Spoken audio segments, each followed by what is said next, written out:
Hello दोस्तों, mysterious और हिंदी के एक और एपिसोड में आप सभी का हार्दिक स्वागत है। कुछ रोज पहले हमने आपको भारत की किस्से कहानियों में बार बार आने वाली कुछ पैरानॉर्मल एंटिटीज के बारे में बताया था और आपसे वादा किया था कि हम एक और इन सभी पैरानॉर्मल एंटिटीज का एक डेडिकेटेड वीडियो आपके सामने पेश करेंगे। उसी कड़ी में हम आज आपको बताने वाले हैं एक ऐसी किताब के बारे में जिसके बारे में ये मान्यता है कि उसे खुद एक याक्षिनी ने अपने हाथों से लिखा था और फिर किसी कारणवश उस किताब को उसी याक्षिनी ने यह श्राप दिया था कि जो भी इस किताब को बुरी नीयत से पढ़ेगा वो मर जाएगा और जिसने भी उसे आधा पढ़कर छोड़ा वो अपनी मानसिक संतुलन खो बैठेगा।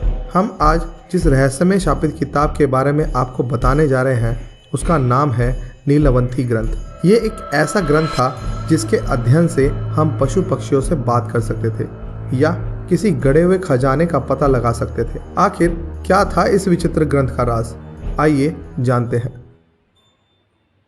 ये कहानी है एक 5 वर्ष की लड़की की जो बचपन से ही अपनी उम्र के अन्य बच्चों से कुछ अलग सी थी। 5 साल की होने के बाद से ही ये बच्ची अपने आसपास के जीव जंतुओं की भाषा समझने लगी थी। उसके आसपास मौजूद सांप, बिच्छू, नेवले उसे उन जगहों पर मौजूद गड़े खजानों के बारे में बताते थे जो किसी भी इंसान की नज़रों से बहुत दूर थे। लेकिन वो बच्ची कभी धन संपत्ति के लालच में उन खजानों की खोज में नहीं जाती थी। इस बच्ची का नाम था नीलवंती।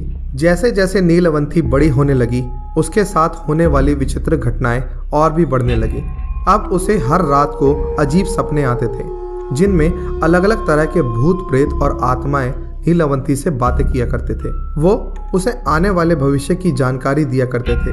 जब नीलवंती थोड़ी और बड़ी हुई तो उसे वो भूत, प्रेत और आत्माएं सपनों में ना आकर प्रत्यक्ष रूप से दिखाई देने लगी। नीलवंती दिन भर भूत, प्रेत, आत्माओं से घिरी रहती थी जो हर समय उसके कानों में कुछ न कुछ फुसफुसाते रहते थे। यह नीलवंती के लिए एक बेहद आम बात थी, लेकिन नीलवंती ये बात जान चुकी थी कि उसमें अन्य लोगों के विपरीत कुछ अजीब शक्तियां हैं। अब नीलवंती 16 वर्ष की एक बेहद खूबसूरत और आकर्षक लड़की दिखाई देने लगी थी और उसके साथ होने वाली घटनाएं भी अब और बढ़ने लगी थी। अब जब भी कोई आत्मा, प्रेत या बेताल नीलवंती को कोई नई विद्या या मंत्र बताता था तो वो उन सभी चीज़ों को लिख कर रख लेती थी ताकि वो उन सभी मंत्रों और विद्यों को याद रख सके। फिर एक दिन नीलवंती के सपने में उसे बताया गया कि वो एक यक्षिनी है और इसी कारण उसे जन्मजात से ये अद्भुत शक्तियाँ मिली हैं। वो इस दुनिया की नहीं है और एक श्राप के कारण इस दुनिया में आकर फंस गई है। साथ ही सपने में नीलवंती को ये भी आदेश मिला कि उसे जल्द से जल्द इस दुनिया से निकलकर अपनी असली दुनिया और अपने असली रूप में आना होगा। इस काम के लिए नीलवंती को वो उपाय भी बताए गए जिनसे वो इस दुनिया से अपनी दुनिया में जा सकती थी। उसे सपने में बताया गया कि जहाँ वो रहती है उस गांव से कई मील दूर एक नदी के किनारे बड़ा सा बरगद का पेड़ है। वो बरगद का पेड़ ही नीलवंती के अपनी दुनिया में जाने का रास्ता है। इस सपने के तुरंत बाद ही नीलवंती ने अपनी ये लंबी यात्रा शुरू कर दी।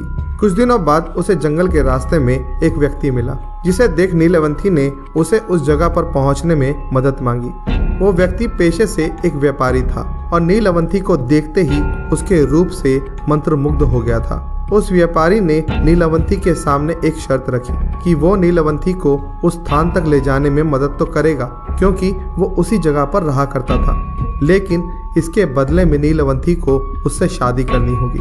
नीलवंती ने उस व्यक्ति की शर्त मान ली, लेकिन बदले में नीलवंती ने भी एक शर्त रखी, वो ये कि वो उस व्यापारी से शादी तो करेगी और उसके साथ भी रहेगी, लेकिन वो कभी भी उस व्यक्ति के साथ कोई रात नहीं बिताएगी और वो रात में कहाँ जाती है ये बात उससे कभी कोई नहीं पूछेगा।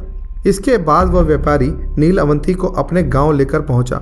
इस जगह से कुछ ही दूर पर वो बरगद का पेड़ भी था जिसके बारे में नीलवंती को सपने में बताया गया था। अब नीलवंती उस व्यापारी के साथ उसके घर में रहने लगी, लेकिन वो रोज रात को घर से कहीं चली जाती थी।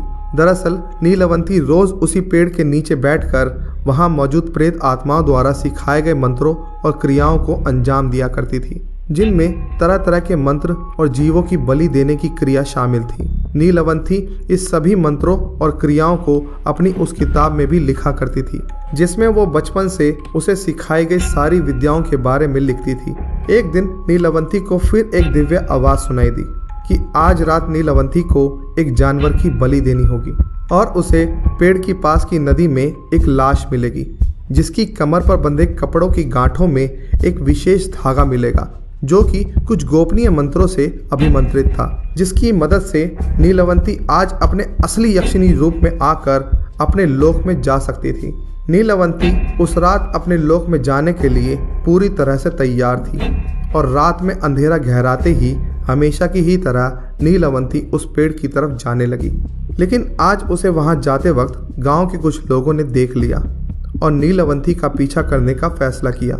वहां पहुंचकर उन लोगों ने नीलवंती को एक जानवर की बलि देते हुए देखा। यह देख गांव वाले बेहद क्रोध से भर गए। उन्हें लगा कि नीलवंती कोई डायन या चुड़ैल है। सभी ने नीलवंती को मार देने का फैसला किया, लेकिन उस पर हमला करने से पहले उसके पति को वहां बुलाया गया। जब गांव वाले उस व्यापारी को लेकर वापस उस स्थान पर पहुंचे तब उन्होंने देखा कि नीलवंती नदी के पानी में बहकर आई लाश की कमर पर बंधी गांठों को अपने मुंह से खोलने की कोशिश कर रही थी। लेकिन दूर से देखने पर गांव वालों को लगा कि नीलवंती उस लाश को खा रही है। उनको ये लगा कि नीलवंती एक नरभक्षिणी है। यह देख गांव के लोगों ने नीलवंती पर हमला कर दिया, लेकिन तभी उन्होंने जो देखा वो देख वहां मौजूद सभी की आंखें फटी की फटी रह गई, क्योंकि नीलवंती तक पहुंचने से पहले उसका पति नीलवंती के सामने जाकर खड़ा हो गया और अब वो एक विशालकाय पिशाच में बदल चुका था। वो अपने बड़े बड़े नाखूनों से गांव वालों को एक के बाद एक चीरने लगा। गांव वाले ये देख हैरान थे कि जिस व्यापारी को वो इतने वर्षों से इंसान समझ रहे थे वो वास्तव में नीलवंती से भी भयानक पिशाच था। वो पिशाच नीलवंती को वहां से लेकर जंगल की ओर भाग निकला और महफूज जगह पर पहुंचकर उसने नीलवंती को बताया कि वो पहले दिन से ही जानता था कि नीलवंती एक यक्षिणी है और उसके साथ रहने का एकमात्र लक्ष्य ये था कि वो पिशाच नीलवंती की उस किताब को पाना चाहता था जिसमें नीलवंती ने अपने जीवन में अर्जित सारी विद्याओं को लिखा था। पिशाच के मंसूबे जानते ही नीलवंती ने उस पिशाच को मौत के घाट उतार दिया, लेकिन कुछ ही क्षण में वो पिशाच फिर से जीवित हो उठा। नीलवंती समझ गई थी कि इस पिशाच को हराना नीलवंती के बस से बाहर है। तब उसने उस किताब को श्राप दिया कि जो कोई भी इस पुस्तक को बुरी नीयत से पढ़ेगा तो उसकी मृत्यु तय है, और यदि कोई उसे अधूरा अध्ययन करके किसी को नुकसान पहुंचाने की कोशिश करेगा तो वह पागल हो जाएगा। इस श्राप के साथ नीलवंती अपनी उस किताब के साथ वहां से गायब हो गई।